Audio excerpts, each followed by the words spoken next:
hello there. This is just a little diary note. Kind of really about my sort of like view of politics and spirituality, um, because I don't consider politics to be a fundamental thing. It's just one of those practical necessities, or at least it should be.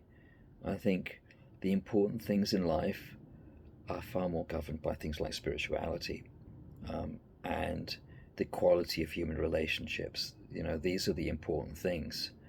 Um, and the more I see things, the more I see that um, politics, when it takes upon itself a role of um, kind of ethical arbiter of anything, it it leads to the most repulsive things.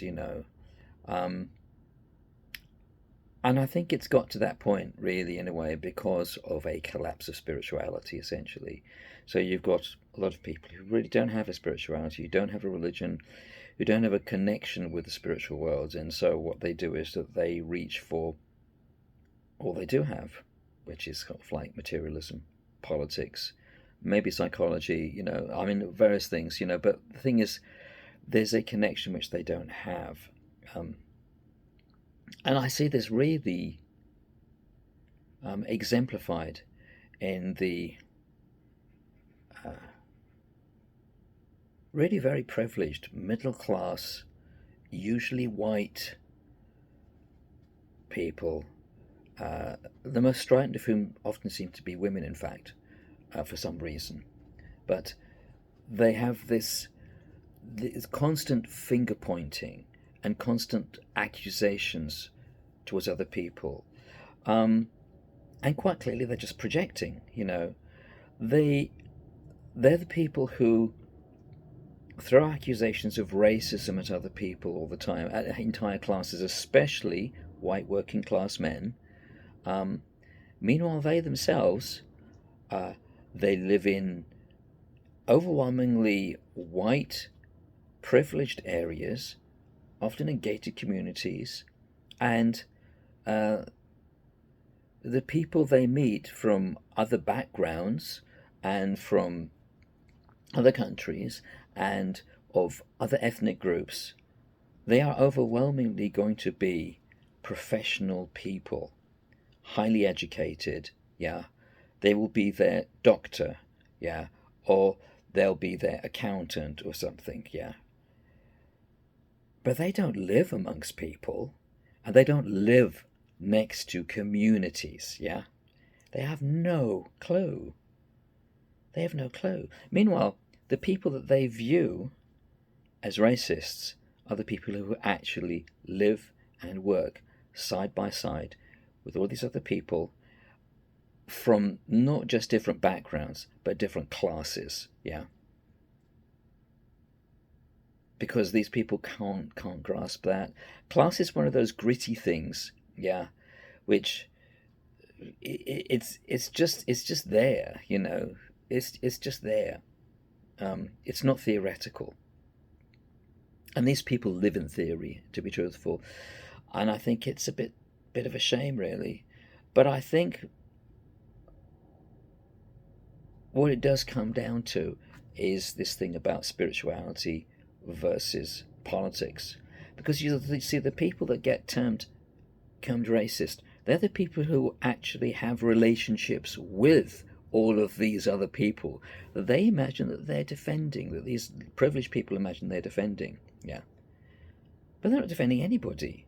They're simply shoring up their world and their sense of identity and their sense of superiority. And it's actually a little bit obscene, really, to be truthful.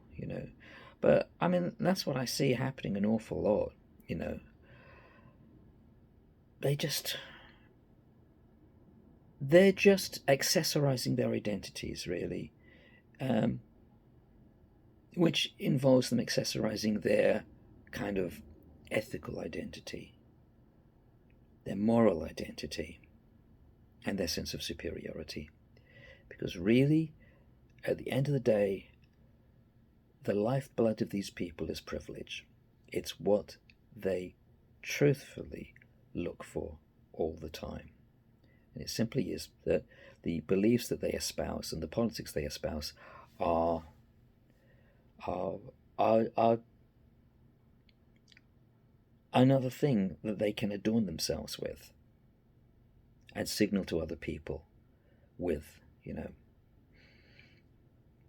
So that's kind of what I see, really. I do find it a bit sad. Because these people must have a tremendous emptiness, you know, to be running around like this, you know, holding up their little flags,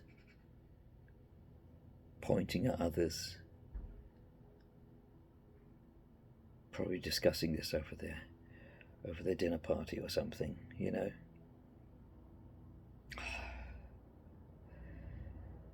But the thing to remember, I think, is that these things are not real. They're cut off from reality, and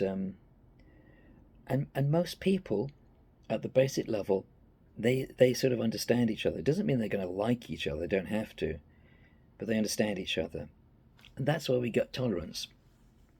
We get tolerance from that rubbing shoulders with people, from that knocking up against people, from that just being there, yeah. And that's what we were really developing, you know,